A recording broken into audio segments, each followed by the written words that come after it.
नमस्कार विद्यार्थी मित्रांनो, शब्दसिद्धी हा मराठीतला एक टॉपिक आहे आणि त्यावर हा व्हिडिओ बनवलेला आहे. शब्दसिद्धी म्हणजे काय, तर मागच्या वेळेस आपण एक व्हिडिओ त्यावर बनवलेला आहे. तर शब्दसिद्धी म्हणजे काय, त्याचे प्रकार किती, सिद्ध शब्द कशाला म्हणतात, त्यानंतर सिद्ध शब्दाचे किती प्रकार पडतात, त्यानंतर प्रत्यय घटित शब्द, उपसर्ग घटित शब्द, हे सर्व टॉपिक आपण यामध्ये कव्हर करणार आहोत. तर चला विद्यार्थी मित्रांनो, शॉर्ट व्हिडिओ बघूया आपण. यामध्ये काही इन्फॉर्मेशन एकदम शॉर्ट नोट्स तयार केलेली आहे शब्दसिद्धीवर. तर बघा, शब्दसिद्धीचे दोन प्रकार आहेत.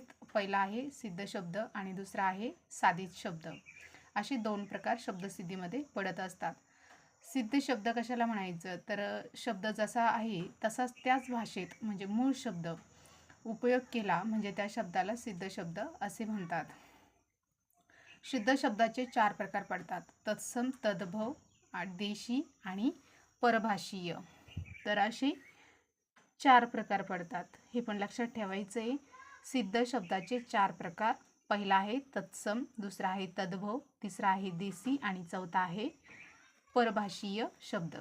आता तत्सम शब्द म्हणजे काय, तर संस्कृतमधून जशाच्या तसाच मराठीमध्ये आलेल्या शब्दाला तत्सम शब्द असे म्हणतात. तत्सम शब्द म्हणजे संस्कृतमधला शब्द जसाचा तसा मराठीमध्ये आलेल्या शब्दालाच आपण तत्सम शब्द असे म्हणतो. उदाहरण दिलंय बघा, पुजाऱ्याने मूर्तीपुढे दीप लावला. तर दीप हा शब्द संस्कृत शब्द आहे आणि तो मराठीत जशाचा तसा आलेला आहे. आता तद्भव शब्द म्हणजे काय, तर संस्कृत शब्दापासून मराठीत तयार झालेल्या शब्दाला तद्भव शब्द म्हणतात. तद्भव शब्द म्हणजे काय, तर संस्कृत शब्दापासून मराठीत तयार झालेल्या शब्दाला तद्भव शब्द असे म्हणतात. उदाहरणार्थ, आईने देवापुढे दिवा लावला. दिवा हा शब्द दीप या शब्दापासून मराठीमध्ये दिवा हा शब्द आलेला आहे, म्हणून त्याला तद्भव शब्द असे म्हणतात. मुलगा हा वेगाने धावत होता. मुलगा हा वेगाने धावत होता.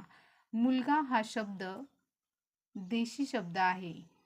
त्यानंतर परभाषीय शब्द म्हणजे काय, तर इतर भाषेतून मराठीत आलेल्या शब्दाला परभाषीय शब्द असे म्हणतात. इतर भाषेमधून मराठीमध्ये आलेल्या शब्दाला परभाषीय शब्द असे म्हणतात. उदाहरणार्थ या ठिकाणी दिले आहे, त्याने पराठा खाल्ला. पराठा हा शब्द हिंदी भाषेतून मराठीत आलेला आहे. त्याने पराठा खाल्ला. पराठा हा शब्द हिंदी भाषेतून आलेला आहे.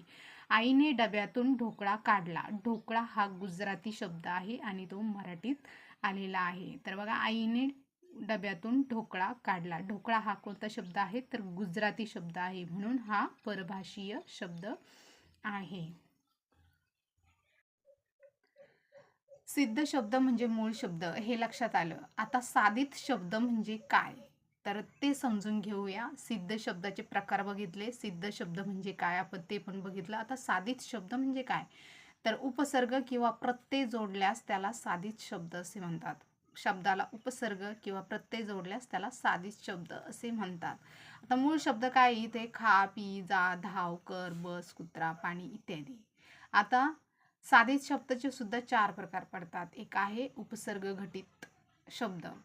तर पूर्वी किंवा शब्दाच्या अगोदर जे अक्षर जोडली जातात त्यांना उपसर्ग असे म्हणतात. बघा, शब्दाच्या पूर्वी किंवा शब्दाच्या अगोदर जी शब्द जोडली जातात त्यांना उपसर्ग घटित शब्द असे म्हणतात. अतिक्रमण, अवगुण. तर या ठिकाणी उदाहरण दिले, अतिक्रमण. क्रमण हा शब्द मूळ आहे आणि त्याला अति हे उपसर्ग घटित शब्द जोडलेला आहे, म्हणून तो उपसर्ग घटित शब्द आहे. अवगुण. अवगुण हा मूळ शब्द आहे. अव हे प्रत्यय जोडलेला आहे, उपसर्ग आहे, म्हणून त्याला अवगुण हा शब्द झालाय, म्हणून तो उपसर्ग घटित शब्द आहे.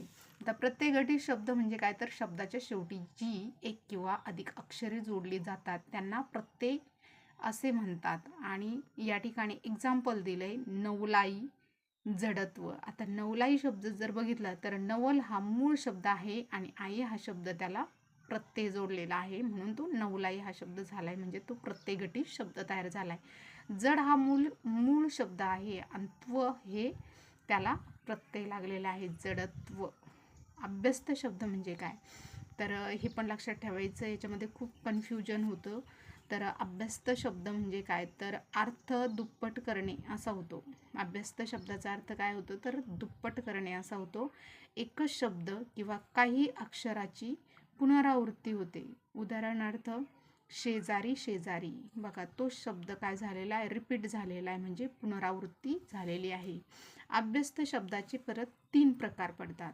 पूर्ण अभ्यस्त शब्द पहिला प्रकार आहे. एक पूर्ण अर्थाचा शब्द जेव्हा पुन्हा येऊन जोड शब्द तयार होतो त्याला पूर्ण अभ्यस्त शब्द असे म्हणतात. तर एक शब्द हळहळ, हळहळ म्हणजे तोच काय झालेला आहे, पुन्हा आलेला आहे. देश देश, परत तो शब्द मऊ मऊ, लाल लाल, गारगार म्हणजे हे शब्द काय झाले, तर पूर्ण अभ्यस्त शब्द झाले आहे. आणि त्याचं व्याख्या काय आहे, एक पूर्ण अर्थाचा शब्द जेव्हा पुन्हा येऊन जोड शब्द तयार होतो त्याला पूर्ण अभ्यस्त शब्द असे म्हणतात. तर या ठिकाणी दिलेलं आहे बघा, हळहळ, देश देश नामाचे शब्द आहे, मऊ मऊ, लाल लाल, गारगार विशेषण आहे, लगबग, पटपट, खटखट क्रियापद आहे, तुरु तुरु, लुटू लुटू, खडखड हे अव्यय आहे. अंशाभ्यस्त म्हणजे काय, तर जेव्हा पूर्ण शब्द पुन्हा जसाचा तसा एखादे अक्षर बदलून येते. बघा, जेव्हा पूर्ण शब्द पुन्हा जशाचा तसा येतो, एखादे अक्षर बदलून येते, अशा शब्दांना अंशाभ्यस्त शब्द असे म्हणतात. तर आपण अंशाभ्यस्त शब्दाचे एक्झाम्पल म्हणजेच उदाहरण बघूया. तर बघा, नामाचे शब्द आहेत. तर बघा, आलम टलम, गडबड, लगबग. विशेषणाचे आहे, विशेषणाचे बघा, लेवा पेवा, सटर भटर, सटर फटर. क्रियापद बघा, धुसफूस, कडमड. अव्यय आरपार, लगबग. अनुकरणवाचक दोन्हीची पुनरावृत्ती, अनुकरण किंवा नादानुकरणीय शब्द, हळूहळू, लुटू लुटू, किरकिर. तर हे अनुकरणवाचक शब्द आहेत. आता चौथा जो प्रकार आहे बघा, सामासिक शब्द. दोन शब्द परस्पर संबंधामध्ये फक्त शेजारी शेजारी लिहिले जातात, वर्ण एकमेकास मिसळत नाहीत. वेडा बघा, वेड हे मूळ शब्द आहे आणि वेडा सौंदर्य म्हणजे सुंदर. तर अशा प्रकारे विद्यार्थी मित्रांनो, आज आपण शब्दसिद्धी हा टॉपिक बघितला आहे आणि त्यामध्ये सिद्ध शब्द म्हणजे काय त्याचे प्रकार बघितले आहे. त्यानंतर साधित शब्द म्हणजे काय आणि त्याचे सुद्धा प्रकार बघितलेले आहेत. तर विद्यार्थी मित्रांनो, व्हिडिओ आवडला असेल तर लाईक शेअर सबस्क्राईब करायला विसरू नका. धन्यवाद.